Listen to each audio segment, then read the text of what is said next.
베를린 1945년 드디어 유럽은 나치의 공포 정체에서 벗어났습니다. 붉은 군대가 마지막 전투를 실시하고 있습니다.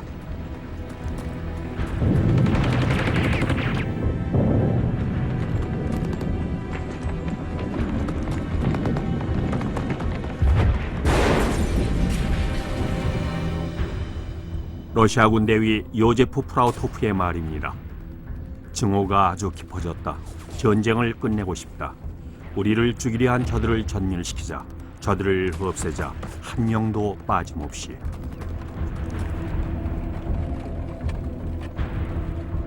히틀러의 최후가 다가옵니다. 그는 끝까지 쇼맨십을 발휘하며 떠납니다. 이 선전 영화를 찍으면서요. 이제 그를 위해서 기꺼이 목숨을 내놓을 군인이나 소년이 과연 있을까요?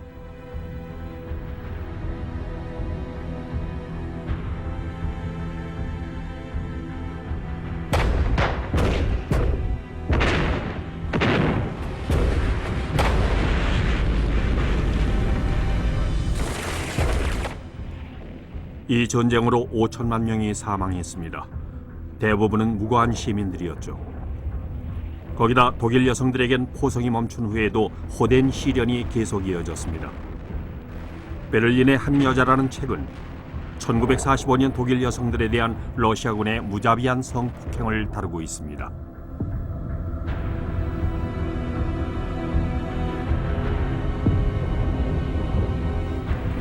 그들이 나를 잡고 내동댕이 쳤다.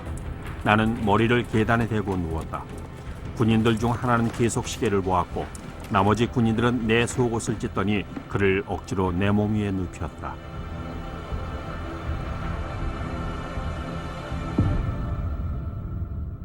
하지만 우리는 이렇게 말하곤 했다. 내 몸을 노리는 러시아군이 내 머리를 노리는 미군보다 낫다고. 이 독일 여성은 도시를 폐허로 만든 연합군 폭격기를 비난하고 있습니다.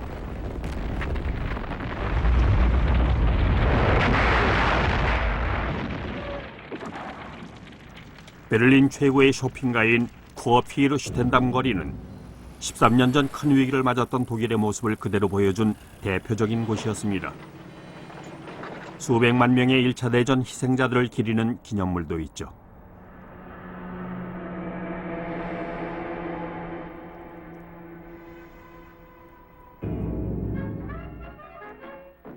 마를리느 디트리히가 베를린에 있는 알렉산더 광장의 블루엔젤에서 노래했고 토마스 만은 운터덴 린덴 거리의 보리스 그늘 밑에서 자신의 노벨 문학상 수상작을 음미했습니다.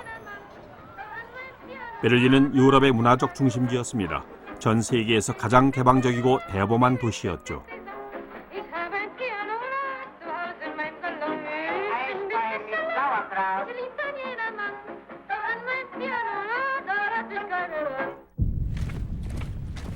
그런데 1933년 모든 게 달라집니다. 위협도 하고 선동도 하고 퇴역 군인들의 괴로움을 선전하기도 하면서 히틀러와 그의 시민군은 나치의 당가인 호르스트 베셀의 노래를 부르며 독일의 통치권을 잡습니다.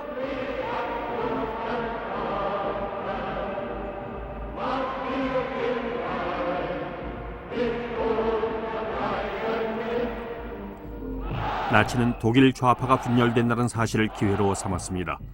게다가 주먹을 치켜드는 독특한 혁명의 경례를 하는 히틀러는 좌파를 지지하는 것처럼 보였죠. 독일 공산당은 모스크바의 지령을 받습니다. 사회민주당들을 진정한 적으로 보라는 것이죠. 협력은 가당치도 않았습니다. 그래서 마지막으로 독일 공산주의자들은 인터내셔널 노래를 부릅니다.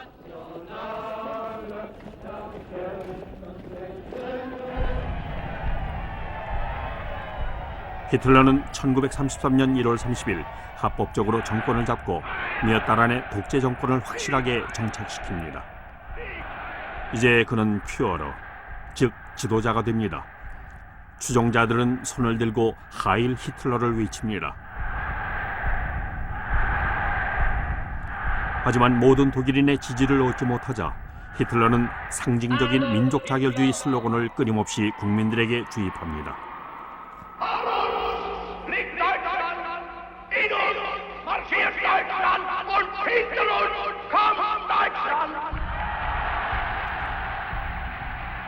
결국 그는 더 많은 지지를 얻게 됩니다.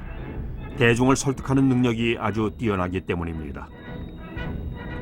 그런데 히틀러는 뭘 원할까요? 그는 자서전 나의 투쟁에서 자기 임무가 무엇인지를 확실히 밝힙니다. 1차 대전에서 패배한 군인이었던 그의 첫 번째 임무는 프랑스를 파괴하는 것이었습니다.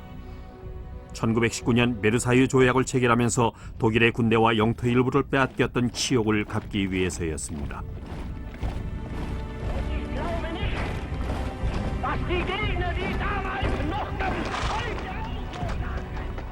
그 다음은 레벤스라움, 즉 생존 공간을 정복하는 일입니다. 독일의 인구는 8천만 명으로 프랑스의 2배였습니다.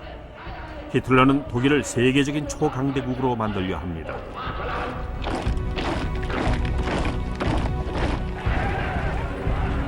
병적인 반유대주의자 히틀러는 유태인들에게 위협당하고 있는 게르만계 아리아 인종의 우수성을 확실히 보여주는 임무도 맡았습니다.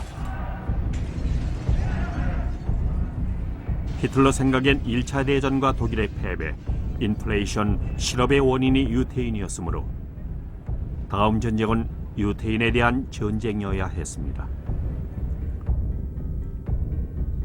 이들은 최초의 집단 수용소인 다카우로 이송됐습니다. 히틀러는 그곳에 반나치주의자와 공산주의자 그리고 사회민주당원처럼 나치 정권에 반대하는 모든 사람들을 억류했습니다.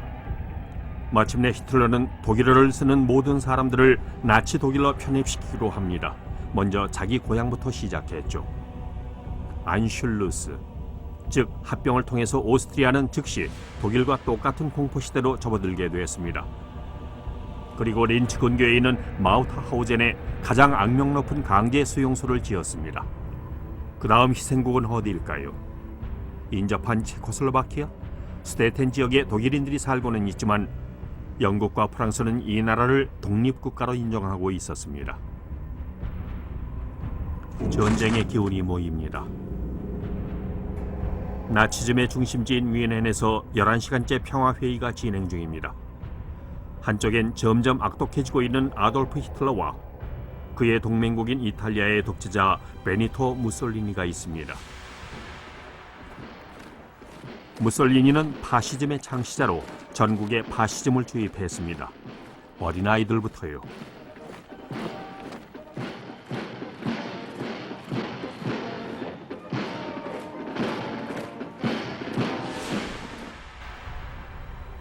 맞은편은 1차 대전에서 승리했지만 지칠 대로 지친 서유럽 민주주의 국가들입니다. 보수주의자인 영국 수상 네빌 체인벌린과 급진 사회주의자인 프랑스 수상 에두아르 달라디에가 평화를 유지하려 했습니다.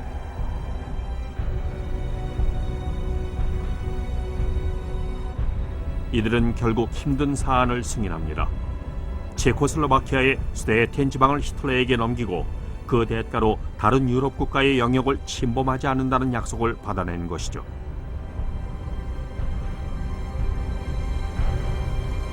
하지만 히틀러의 약속을 믿어도 될까요? 겨우 6개월 후 그는 체코슬로바키아를 침공하고 프라하에 입성합니다.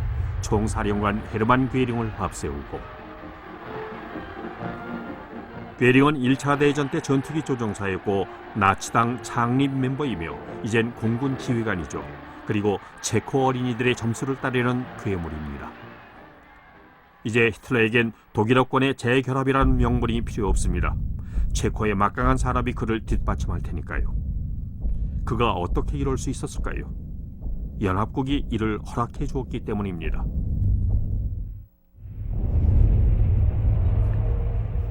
소련은 히틀러에 맞서는 인접 강대국 중에서 최후까지 남은 나라 중 하나입니다. 프랑스와는 상호 원조 조약을 체결한 상태죠.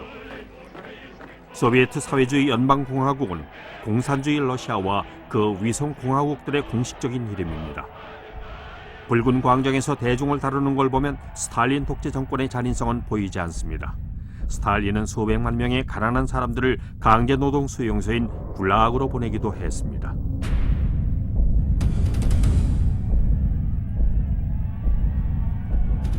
산업화와 강제적인 군사화를 통해서 소련은 주요 강대국으로 등극했습니다. 그래서 공산주의 국가인데도 서구 열강들은 소련에 의지하고 있었습니다.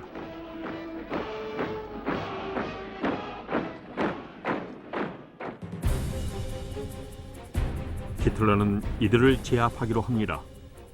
1939년 여름 그는 베르히 테스가덴의 별장에서 외무장관인 요아킴 폰 리벤트로프와 함께 차단 작전을 준비합니다. 히틀러는 공산주의를 무너뜨리기도 하고 나치당원인 리벤트로프를 모스크바로 보내 최악의 적국과 역사적인 조약을 맺게 했습니다.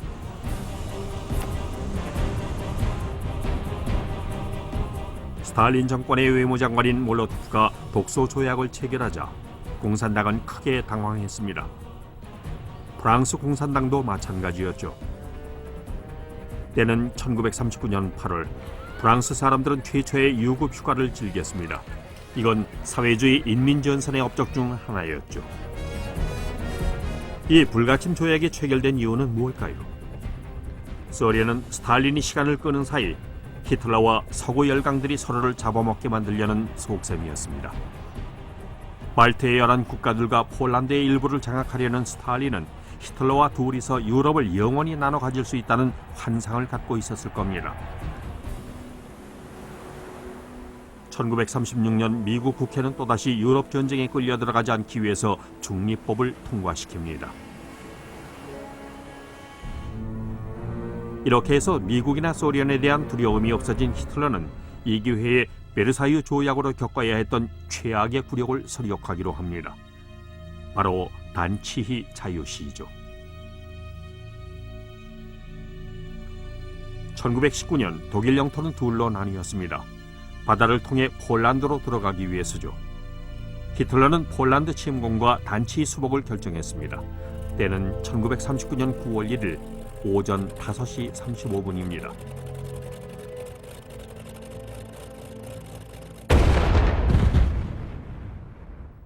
제2차 세계대전의 첫 번째 대포가 단치히에서 발사됩니다.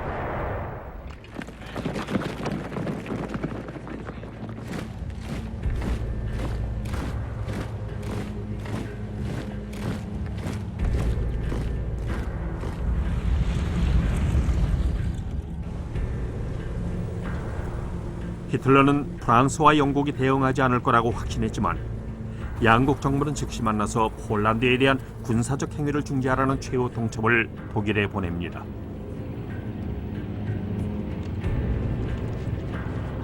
히틀러는 선언합니다. 우리의 적들은 하찮은 벌레들이다. 단치히를 목표로 한 세계대전에 누가 감히 발을 담그려 하는가. 1939년 9월 3일 이날 오전 11시에 베를린 주재 영국 대사가 선전 보고를 발표했습니다. 오후 5시엔 프랑스가 독일에 대해 전쟁을 선포했죠. 히틀러는 믿기지 않았습니다. 이제 독일 장군들은 최악의 시나리오에 직면했습니다. 2개국과의 전쟁이죠. 그러나 주사위는 던져졌습니다. 히틀러는 나치 독일의 국방군인 베어마흐트를 폴란드로 파견했습니다.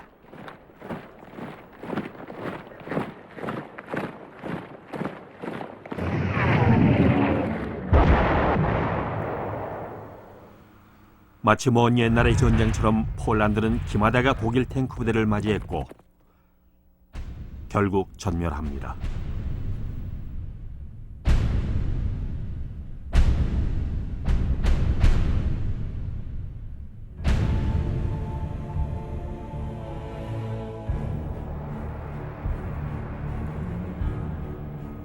파리의 갸르드 레스트 기차역입니다.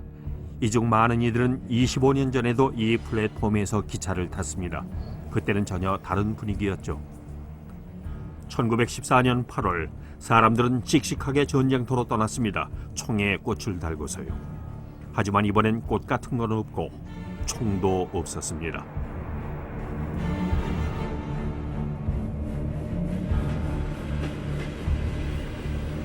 아무도 이 전쟁을 원치 않았습니다. 400만 명의 남자들이 징집됐습니다. 그중 대부분은 농부였습니다. 그때만 해도 프랑스는 농업 국가였죠. 이들은 걸어서 독일 국경으로 향했습니다. 장교들은 말을 타고 뒤따랐죠. 당시 군대는 주로 말에 의존했기 때문에 전국 각지에서 말을 차출했습니다. 차량은 개선되지 않았습니다. 단단한 고무 타이어가 달린 이 구식 트럭을 몰았던 프랑스 병사 가스통 시렉은 이렇게 회상합니다. 물자가 너무나도 부족했다. 트럭 한 대마다 2인당 소총 한정에 탄약 10개들이 상자 하나였고 상자는 뜯으면 안 됐다. 정말 딱했다. 필요한 물자만 있으면 열심히 싸웠을 것이다. 보쉬들과는 친한 사이가 아니니까.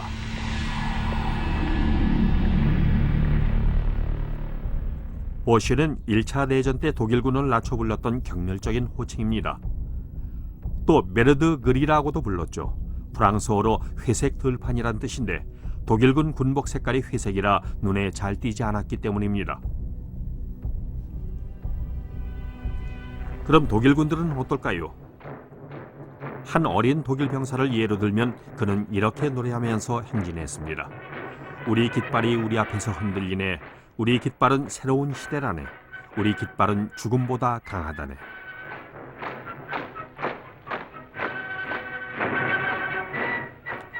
아우구스트 폰 카게네크라는 그 병사는 이렇게 썼습니다. 나는 군입대가 옳은 선택이라고 생각했다. 부모님도 그렇게 생각하셨다.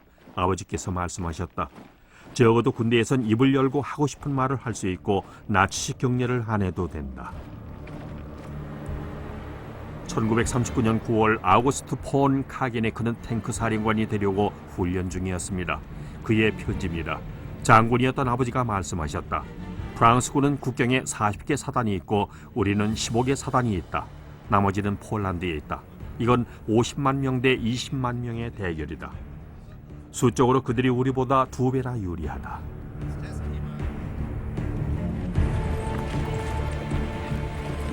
프랑스군은 1939년 9월 7일에 공격합니다. 선전포고를 한 지 나흘 후였죠. 이 공격은 폴란드를 포기하지 않았다는 대중의 의견을 보여준 것으로 자르 지역까지 8km를 진군합니다. 프랑스군의 영화국이 전리품을 자랑스레 보여주고 있습니다. 자전거입니다. Témoins ces joyeux cyclistes qui récupérèrent si plaisamment les vélos abandonnés dans les villages allemands.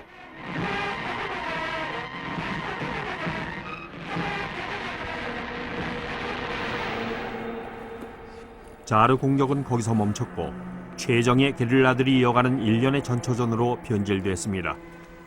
이를 이끈 영웅 조제프 다르낭은 프랑스 최우수 군인이란 표창장을 받았습니다.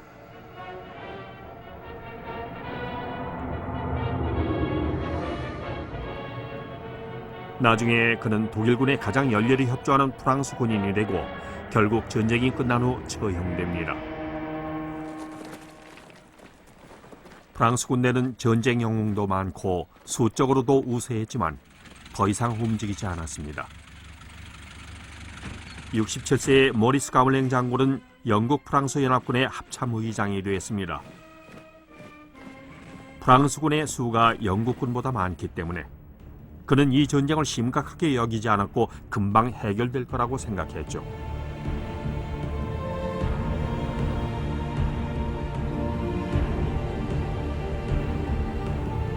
가물랭은 1914년의 전쟁을 반복할 생각이 없습니다.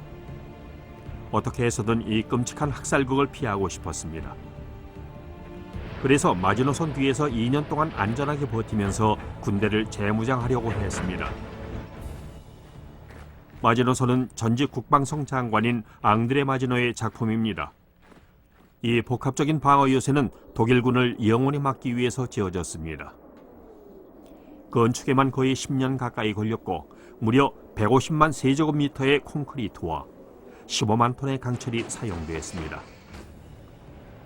이 수많은 포탑은 100km에 이르는 미로같이 복잡한 터널로 연결되어 있습니다. 마지노선의 길이는 720km 정도입니다. 스위스에서부터 벨기에 국경까지 이어지죠. 마지노선은 아르덴숲 아래 부분에서 끝납니다. 프랑스 육군 사령관은 독일의 탱크가 이 험한 지형을 넘어오지 못할 거라 생각했죠. 프랑스가 마지노선을 북해까지 연장하지 않은 것은 중립을 선언하기 전까지 프랑스의 우방이었던 벨기에가 이를 반대했기 때문입니다. 이 전선의 북쪽에는 프랑스 육군과 영국 원정대가 배치돼 있었습니다. 나중에 캐나다군과 멀리 떨어진 영국 식민지에서 온 군대가 충원됩니다.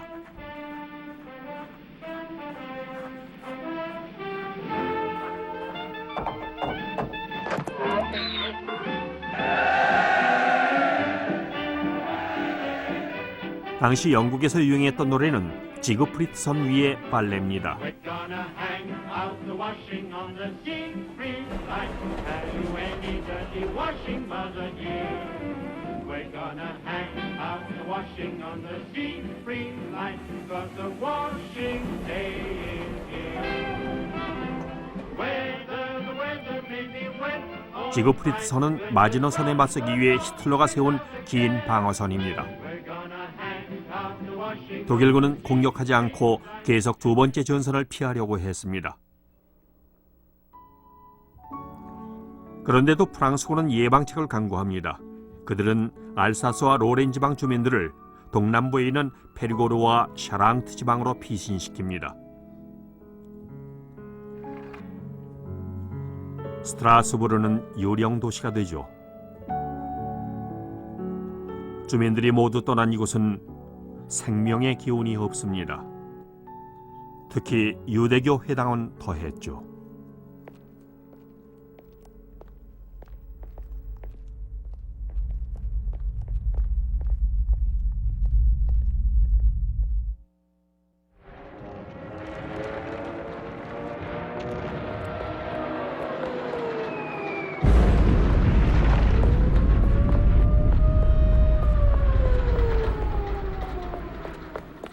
히틀러는 폴란드뿐만 아니라 프랑스와 영국에도 정신적 공포를 안겨주고 싶어서 이렇게 벼르고 있었습니다. 너희를 위해서 이걸 준비했다.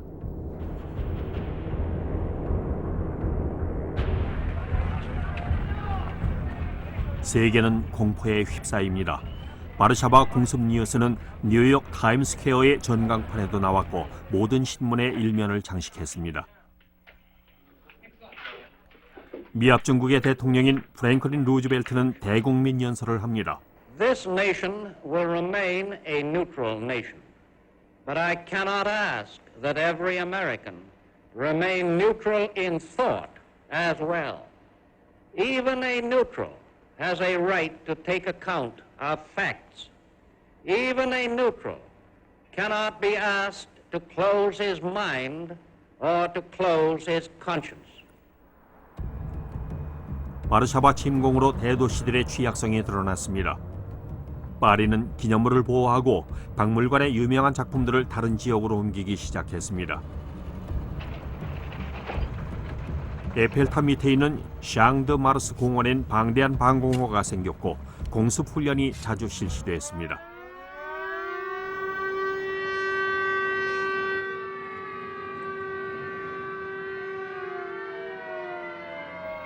방독면은 필수품이 됐죠.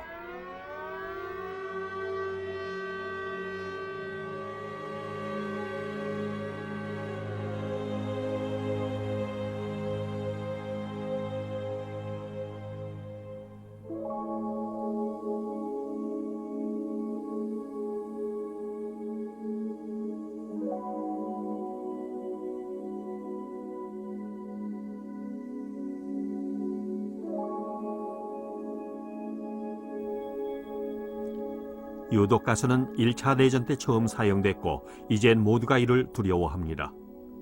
말도 예외는 아니죠.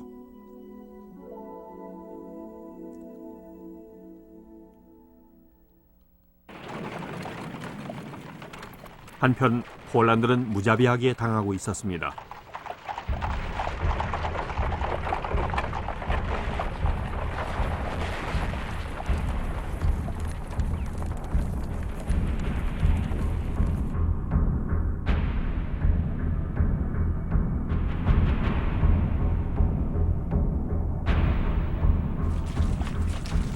전에 히틀러에게 동의했던 대로 소련은 폴란드의 동부지방을 침공했습니다. 여기서 독일군과 소련군은 친구처럼 지냈죠. 물론 속셈은 전혀 달랐지만요.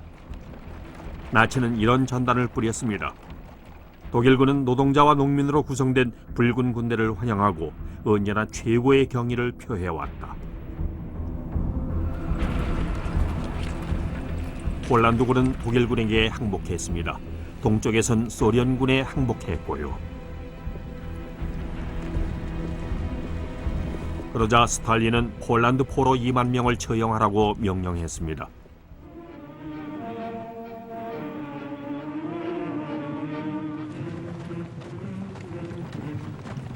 그는 합병할 나라의 최정예 병사들을 제거하고 싶었던 겁니다. 무려 4,500명의 폴란드 장교들이 머리에 총을 맞고 처형됐습니다. 러시아 스몰렌스크 근교의 카틴 숲에서요.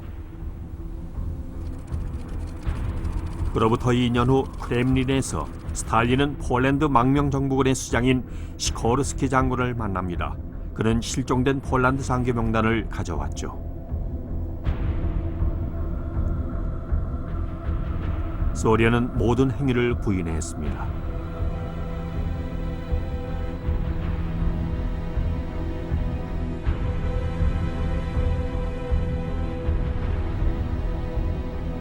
(1992년) 구소련 러시아의 대통령 보리스 옐친은 폴란드 대통령인 레흐 바웬사에게 스탈린이 직접 서명한 처형 명령서의 원본을 전달했습니다.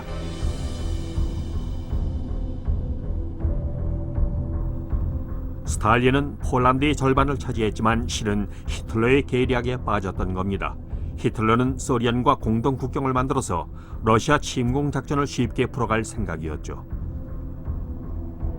히틀러와 친위대 총통 히물러는 이제 폴란드를 직접 돌보기로 했습니다. 그래서 나치 총독 한스 프랑크를 폴란드 점령 지역으로 보냈고, 프랑크는 이렇게 선언했습니다. 폴란드 국민의 생과 사를 결정할 권한은 온전히 나에게 있다.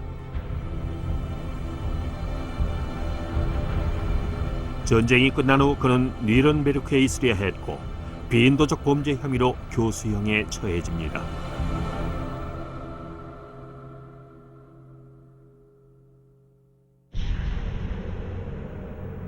독일군이 촬영한 집시 수용소에 억류된 집시들의 모습입니다. 나치의 눈에 집시는 인간이 아니었습니다. 여자들은 억지로 불임 수술을 받아야 했습니다. 자손을 번식할 자격이 없는 자들이니까요.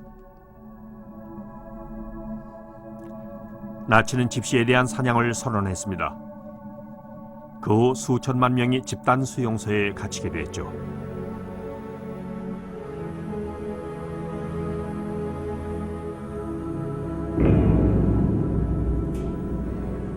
이제 유태인들의 시련이 시작됩니다. 나치는 300만 명의 폴란드 유태인을 잡아들였습니다.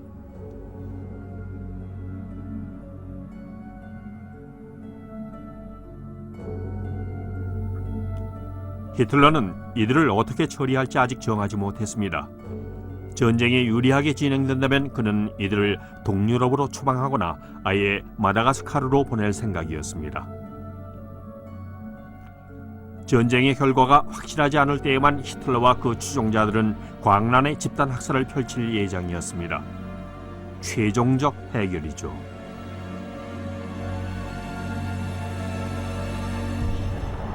유태인들은 인증을 받은 다음 노란 별 모양의 표지를 달고 강제 거주지인 게토로 들어갔습니다. 외부와 완전히 차단된 게토도 있었죠. 이 불행한 유태인들 중 한 명의 일기입니다. 내 눈앞에서 벌어지는 치욕적인 폭력 장면을 보니 비통하기 짝이 없다. 여자들과 노인들이 거리에서 깡패들에게 두들겨 맞았다. 내 눈에서 눈물이 흐른다. 우리에겐 아무 힘이 없고 길거리에서 우리 편을 들어줄 사람이 아무도 나타나지 않을 만큼 우리는 고독하다. 우리는 너무나 약하다.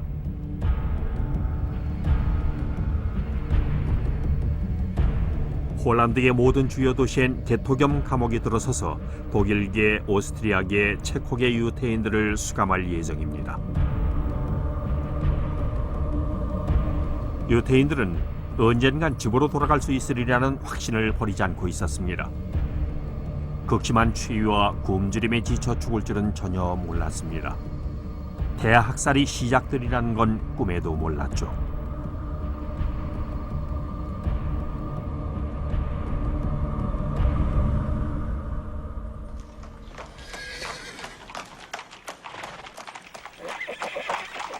와르샤바는 폐허가 됐습니다. 히틀러는 이곳에 와서 선전 영화를 찍었습니다. 저 뒤에 보이는 순회용 자동차를 타고 있군요.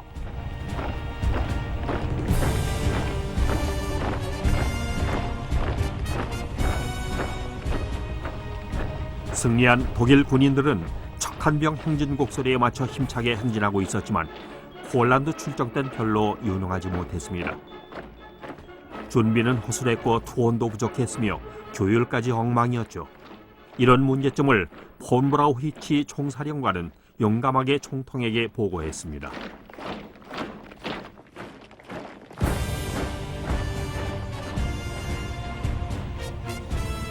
히틀러는 화를 냈지만 그의 말을 믿어주었습니다. 그리고는 서유럽 공격되는 준비를 철저히 해서 네덜란드와 벨기에, 프랑스를 공격하라고 명령했습니다. 어떤 장군들은 미친 짓이라 했고 또 어떤 장군들은 총통을 타도할 계획을 세웠습니다. 아주 중요한 순간이었죠. 역사의 흐름은 균형을 유지하게 돼 있습니다. 1939년 11월 8일 히틀러는 암살 시도에서 겨우 벗어났습니다. 그는 마치 신의 가호를 즐기는 것처럼 보였습니다. 피해자들을 위한 장례식에 참석한 그는 예전의 그가 아니었습니다. 독일군과 독일 국민에 대한 그의 힘은 전보다 훨씬 강해졌습니다. 그는 선언합니다. 내 결정은 번복되지 않는다. 때가 되면 프랑스를 공격한다. 난 승리할 것이다. 죽을 각오로 도전하겠다. 하지만 히틀러는 서유럽 공격에 대한 확신이 없었기에 이런 말도 했습니다. 전쟁은 어두운 방의 문을 여는 것과 같다. 무슨 일이 일어날지는 아무도 모른다.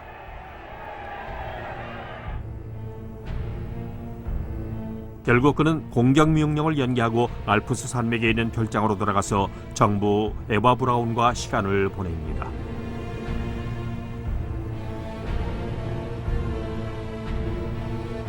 이 필름은 히틀러의 수행원인 독일 제국의 건축가 알베르토 슈페어가 두 사람의 산책 모습을 찍은 것입니다. 그는 회상합니다. 히틀러는 베를린을 게르마니아로 개명하고 싶어 했다. 우리는 미래의 아돌프 히틀러 광장의 모형도 만들었다. 로마의 성 베드로 성당 같은 돔 모양이지만 크기는 17배나 크다. 내가 폭격기에 좋은 목표물이 되지는 않을까요? 했더니 그분이 대답하셨다. 전혀 아니다. 제국 상공엔 적기가 한 대도 뜨지 못할 거라고 괴링이 확답했다.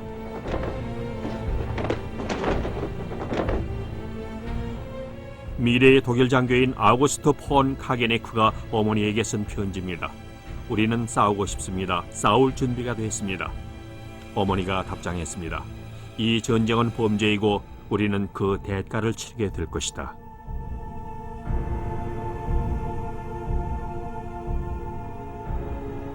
이제 전쟁은 색다른 국면에 접어듭니다. 독일군은 교착전, 즉 주저앉은 전쟁이라 했고 영국군은 가짜 전쟁이라고 불렀습니다.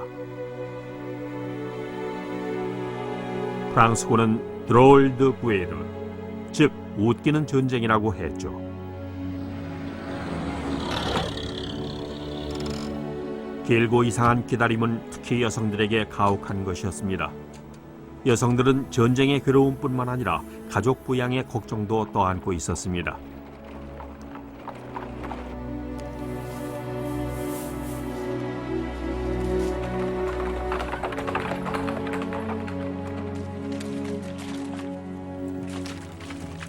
(1차) 대전 때처럼 병사들은 참호를 파고 좋은 환경을 꾸미려 했습니다.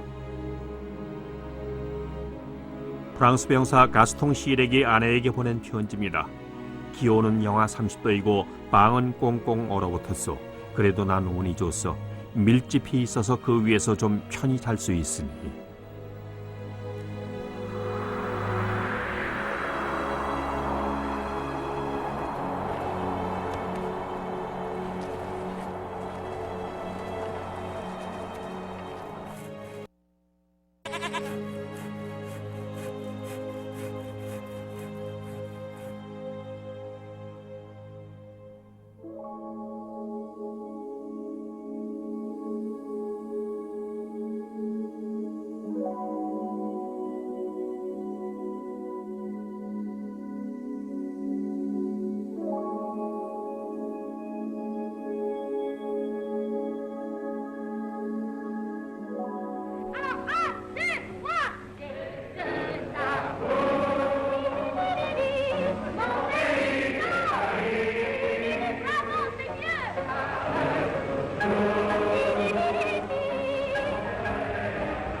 1939년에서 40년 사이의 겨울은 20세기 최악의 혹한이었습니다.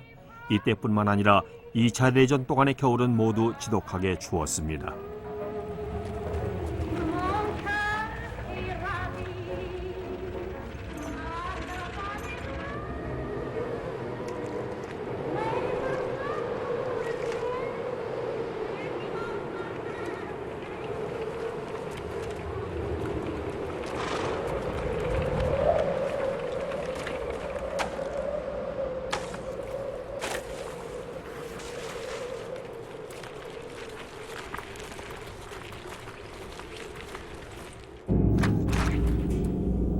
총사령관인 가물랭 장군은 독일군이 벨기에를 공격한 다음 이 넓은 벌판을 지나 파리로 향할 것으로 예상했습니다. 1914년 때처럼요. 그래서 가물랭은 벨기에 땅에서 독일군에 대항할 계획을 세웠습니다. 이제 막 이름을 알리기 시작한 탱크 장교인 프랑스의 드골 장군은 이번 전략을 비판했습니다. 그는 이를 마지노선 심이라 칭했습니다. 상대가 먼저 움직이기를 기다리는 심적 상탈한 것이죠. 저서 전문적인 군대를 향하여 해서 드골은 대량의 탱크를 이용해서 공격을 수행하는 게 좋다고 주장합니다. 프랑스에선 매달 300대의 탱크가 생산되지만 보병대를 지원하기 위해 모든 부서로 흩어져서 출동합니다.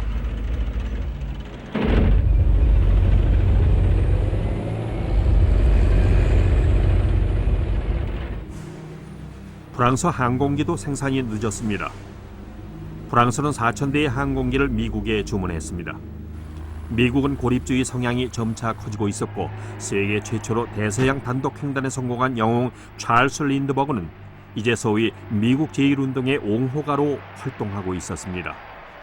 If you believe in an independent destiny for America, if you believe that this country should not enter the war in Europe, we ask you to join the America First Committee in its stand.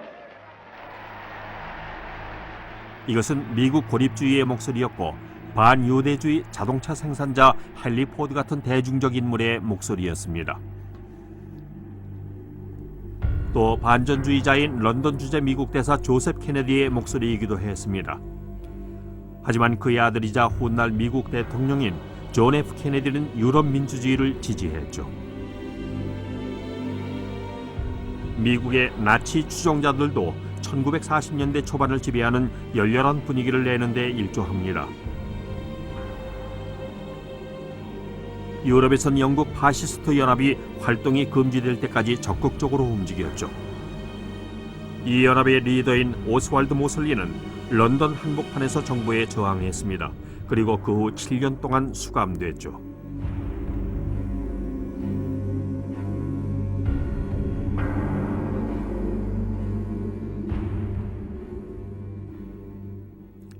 모슬리는 거리로 나와서 전쟁의 중단을 촉구하는 연설을 했습니다.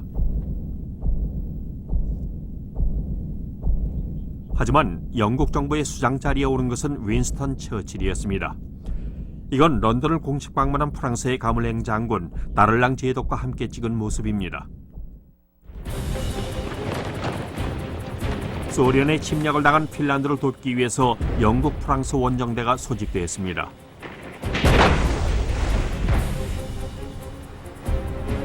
프랑스는 최정예 병사들인 프랑스 웨인 부대를 보낼 준비를 합니다. 웨인 부대는 1세기 동안 전 세계의 무례한들을 받아들였습니다. 너무 수상하지만 않으면 과거사는 상관하지 않았죠.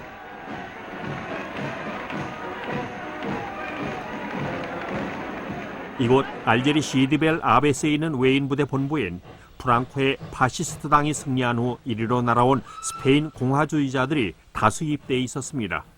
이들은 프랑코를 지지한 나치와 빨리 싸우고 싶어 했죠. 프랑스까지는 긴 여정이 될 겁니다.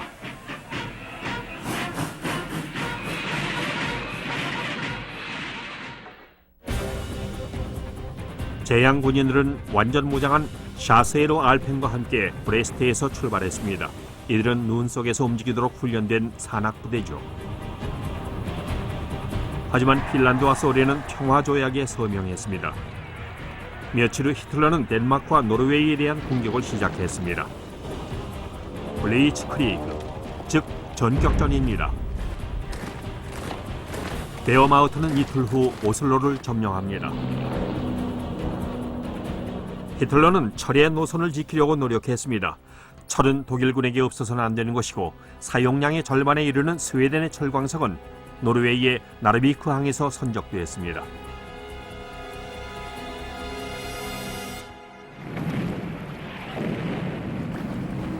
영국 프랑스 원정대가 나르비크의 피오르드에 상륙했습니다. 한 달 후 연합군이 나르비크를 점령했습니다. 철의 노선은 일시적으로 끊어집니다.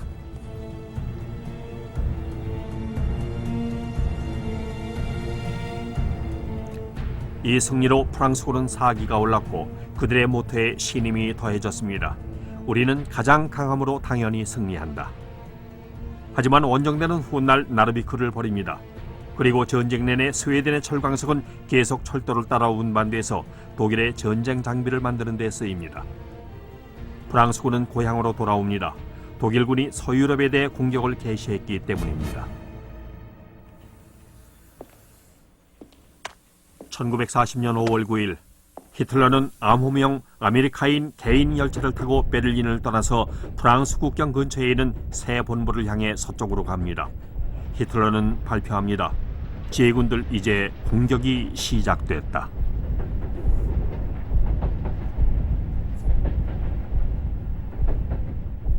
장군들은 전쟁 동안의 전투 계획을 히틀러에게 제출합니다. 그것은 1914년 때와 비슷했습니다. 벨기에를 통한 공격이죠. 하지만 히틀러는 만슈타인 장군의 생각을 선호했습니다.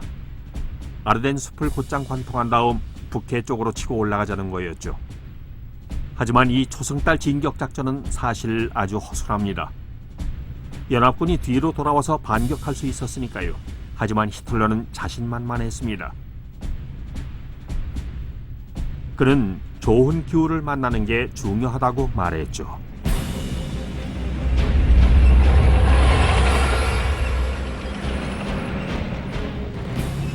아우구스트 폰 카게네크 중의 말입니다. 우리는 베어마흐트, 즉 위대한 독일의 국방군이다. 우리의 승리가 확실하다.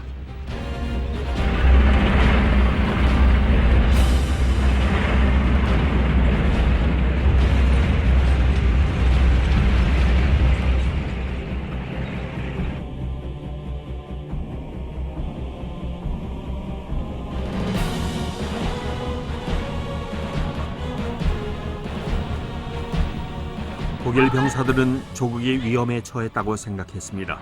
독일에 대해 전쟁을 선포한 것은 프랑스 쪽이었으니까요.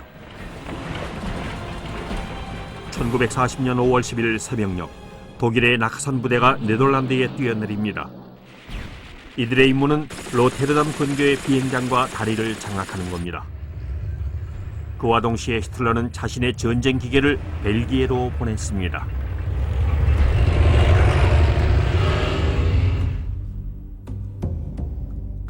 히틀러는 기다렸습니다. 과연 연합군이 그의 함정에 빠지게 될까요?